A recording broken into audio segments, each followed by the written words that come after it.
the gift of all the people that mentored me, that allowed me to go and make the decision.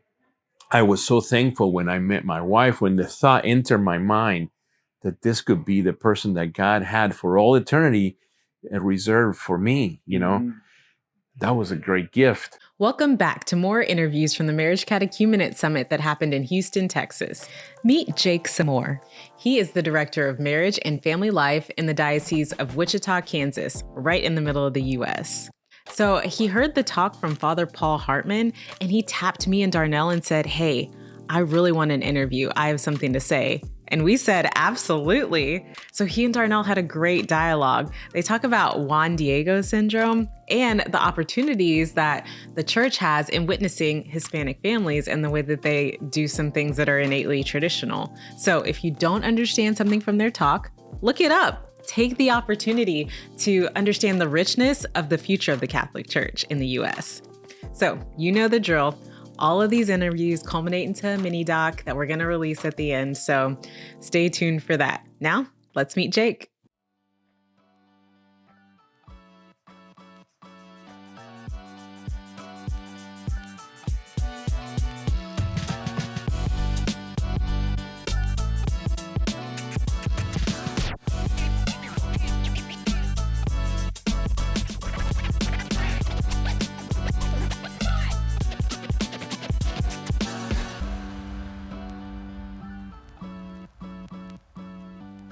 Jake Samour, Director of the Office of Marriage and Family Life in the Diocese of Wichita, Kansas.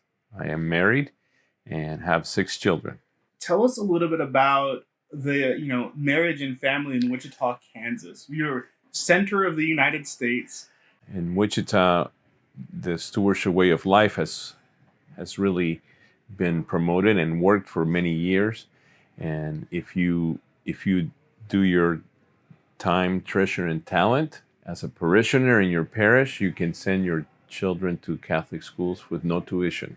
Oh, wow. And I think it bears fruit in the number of vocations that come out. There's a lot of new priests. We have a young presbyterate, and also the focus on Catholic schools, Catholic education.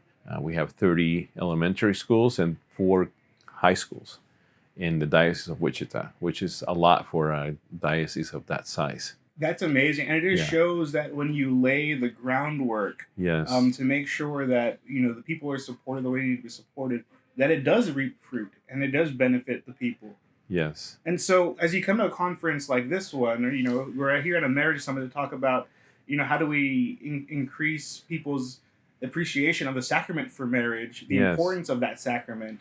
Not just in a local diocese, but across North America. What are some of the things that came to mind for you as you kind of entered into this week?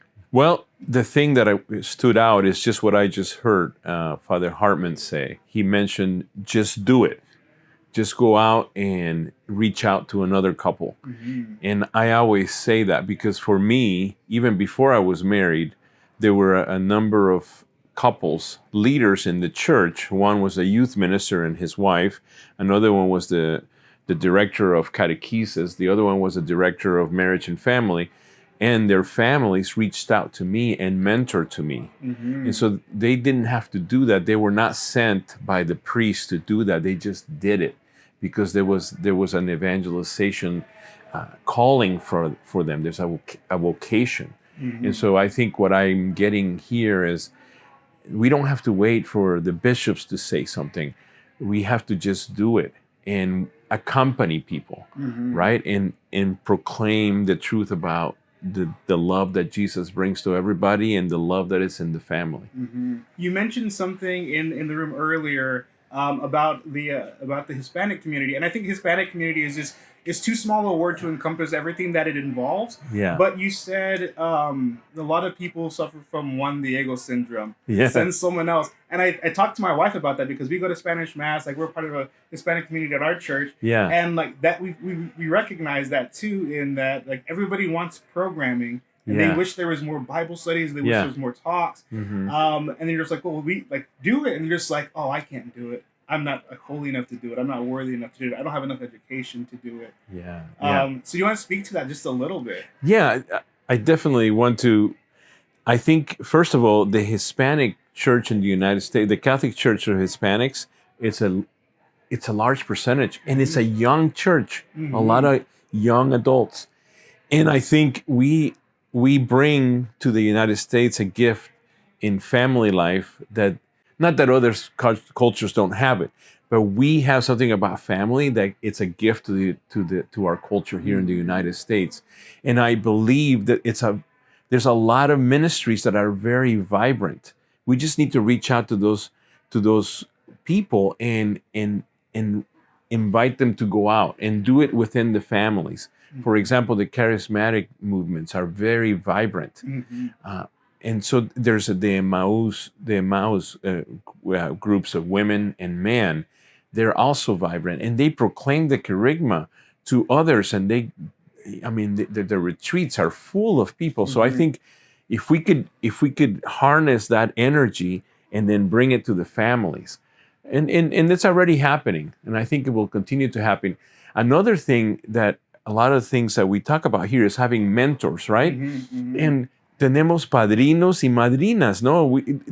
Every wedding has like padrinos for everything, right? Everything. Well, if we could be more intentional to others about the gift that they are already. And I think more people are doing it, because I've talked to a lot of younger couples who are Hispanic, who, they have your padrino de los arras and the lazo and all that. Yes. Right. And I know inside you, they're kind of going around talking about different things and talking about the service for the Hispanic community. Yeah. And then you came and tapped us on the shoulder. It's like, hey, I want to do an interview. So something was on your heart.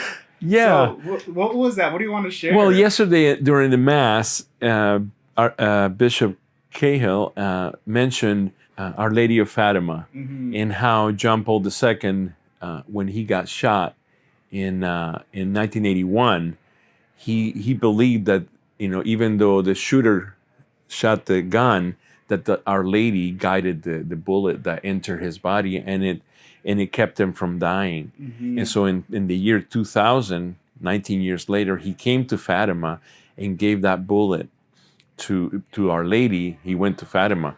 That day, not many people know this, but John Paul II in 1981 was going to inaugurate the John Paul II Institute for Studies in Marriage and Family Life.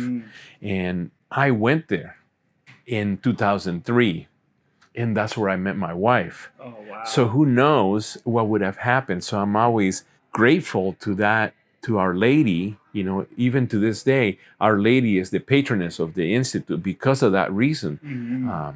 And so for me, the gift of all the people that mentored me, that allowed me to go and make the decision, I was so thankful when I met my wife, when the thought entered my mind that this could be the person that God had for all eternity reserved for me, That was a great gift. So it was a feeling of thanksgiving that I wanted to share with everybody here. That's beautiful. And it just shows, we can't even comprehend the movement of the Holy Spirit, of how one small little act is going to change lives across the world in ways we don't even understand. That's right.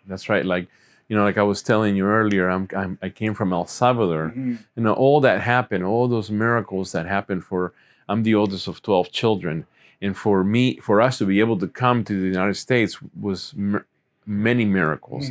And all of the trials and tribulations, all of the difficulties, everything that brought me to that point so that I could meet my wife, that was, and then from there on, right? So now that I received that gift, and this is what needs to happen with people, with couples, you look at the gift that you've received, you can't keep it to yourself. This is not for me, it's to be shared. And so that's what my wife and I are always thankful for everybody that's been there for us, including our own families, but friends and mentors. We want to do the same for others. And that's what we do.